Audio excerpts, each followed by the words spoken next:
Hey folks, if you saw the last video, you'll know we've just got our brand new power floated concrete floor, all coloured and ready for polishing. But then this happened. Stick around and I'll tell you why.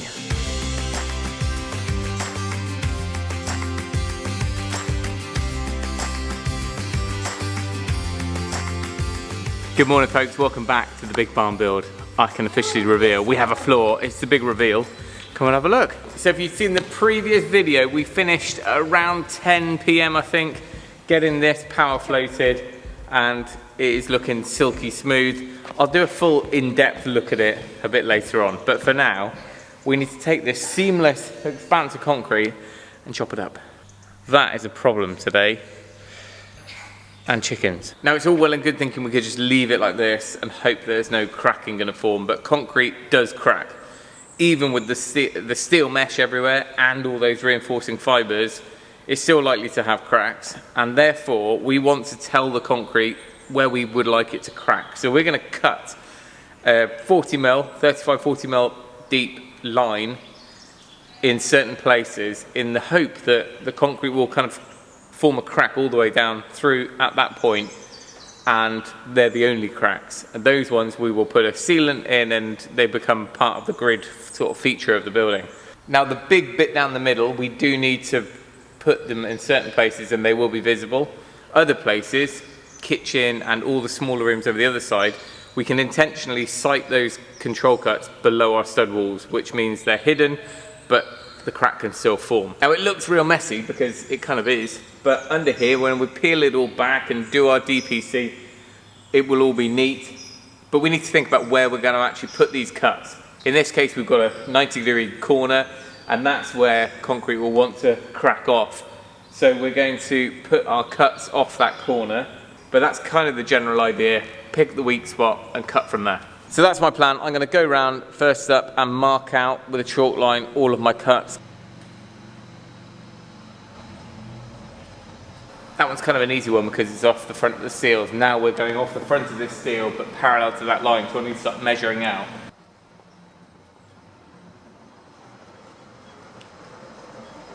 Right, this one we're going to cut from the outside of this corner.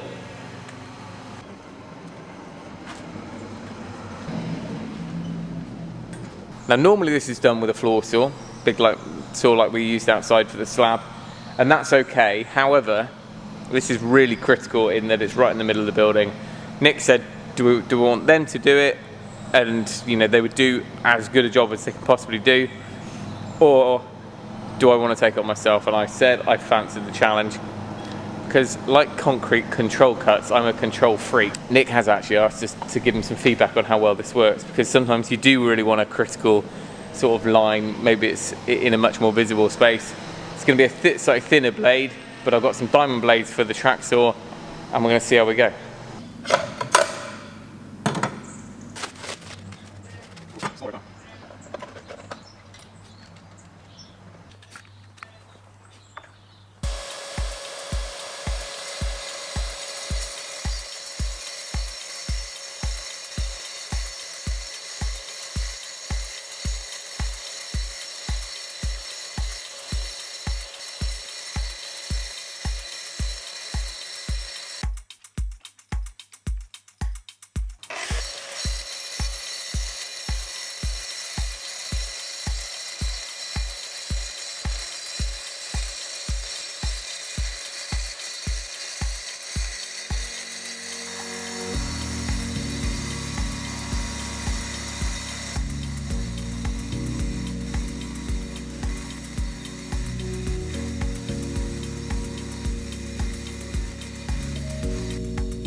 I mean, I'm not sure I'd go for a gloss finish, but it shows how smooth it is.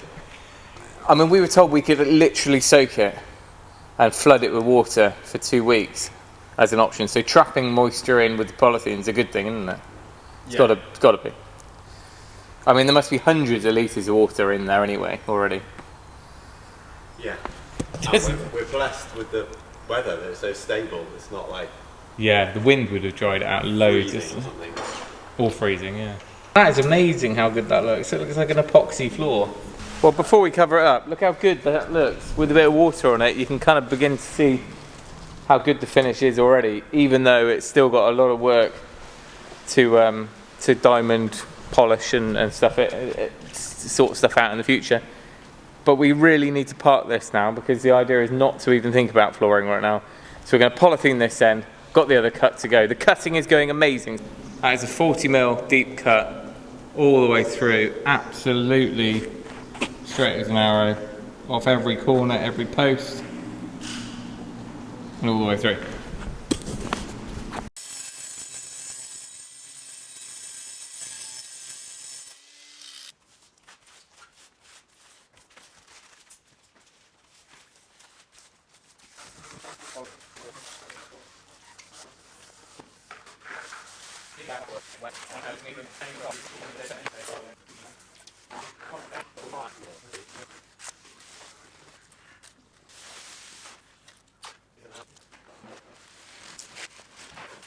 Right, the cuts are done.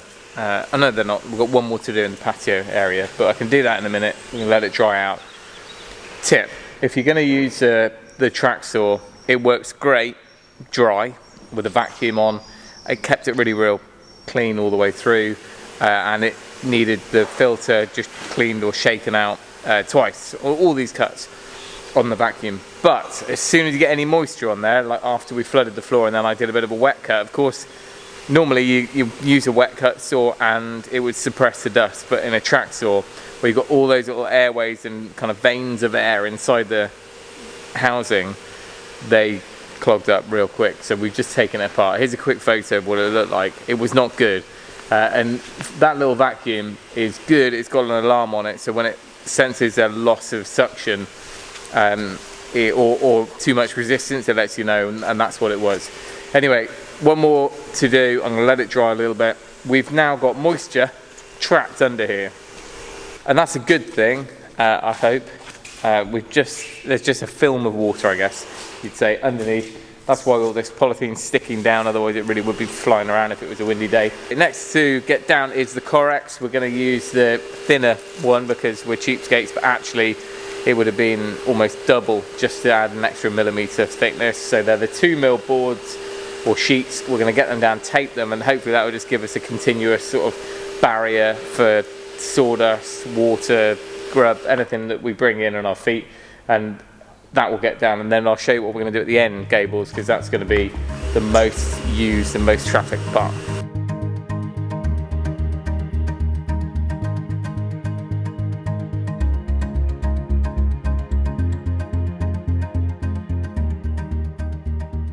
Right, I'm going to take a little interlude away from the concrete to explain what's going on tomorrow.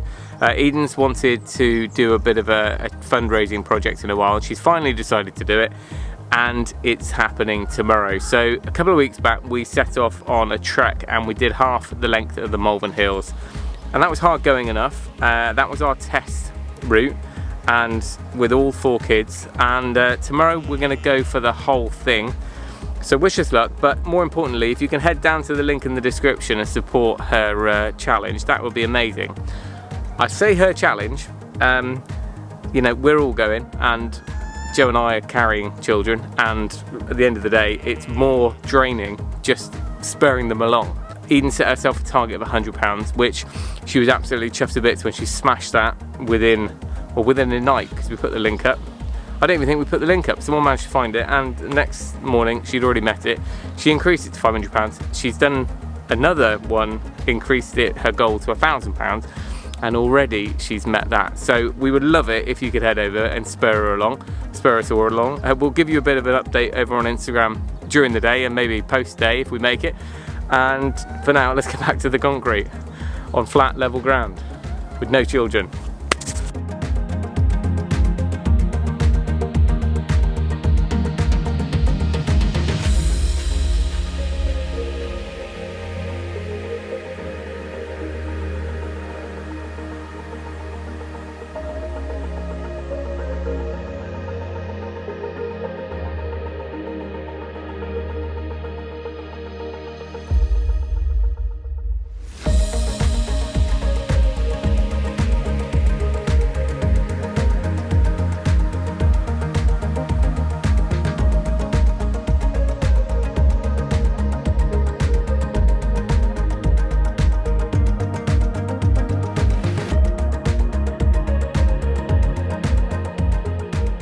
Right, let's take a quick break from floor protection. Most exciting delivery of the week, apart from the concrete, is first timber on site for the build. All of our sheathing boards, OSB, it's all on the way.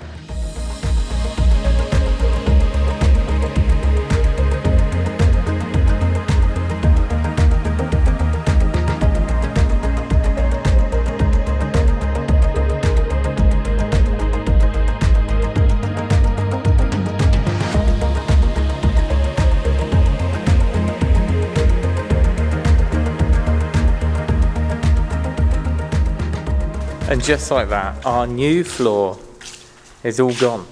And the next time we see that, we will have decorated. It's going to be that far down the line. Probably want to leave this down throughout the plastering, throughout the decorating, and then only at that last stage, reveal it all. Let me give you a quick walk around, because apart from a sea of black, I'll explain the next stages. So we're thinking we'll start on the gable end, on the south.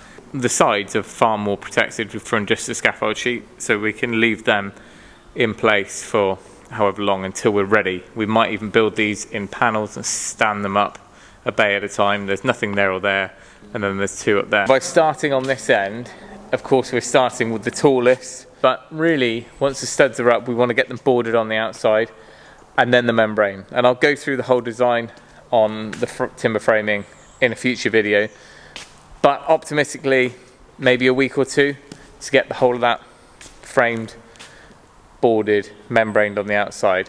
Then we can take a little bit more time on the inside. Before I leave you, I'll give you a quick look at what arrived earlier on that lorry. Heavy delivery, actually. It is all of our board material. So the heaviest one first was this. And believe it or not, it's MDF. And that's what we're going to sheet the whole outside of the building with. Crazy, I know. Hold fire on the comments. It's not regular MDF. It is designed for weatherproofing or sarking board or sheathing the outside of a building. It's called Medite Vent, and it's a really breathable board, but it's also got some sort of racking properties as well. And this is on the spec of the building, and that's what we're going to use. So that's going to go on the outside, and then on the inside, OSB. Not just OSB, expensive green OSB. So this OSB is far more airtight than a regular OSB 3. OSB 3 was fine on the cabin, and I think it worked pretty well.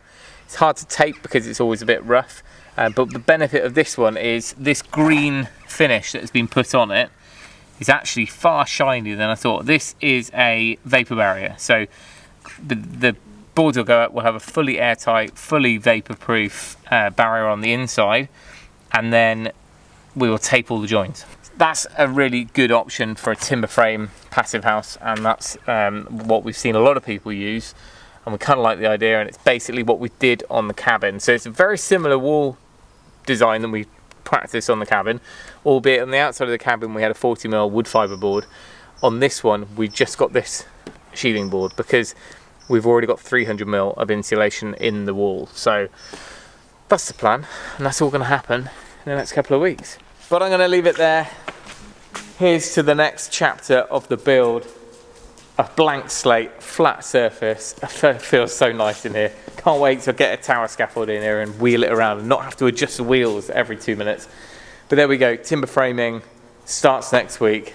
I hope you're going to enjoy it. If you haven't subscribed already, make sure you subscribe. Videos will become thick and fast now, I hope. And it's going to be far easier to film in here. We'll get the lights up and everything is going to be a little bit more organised.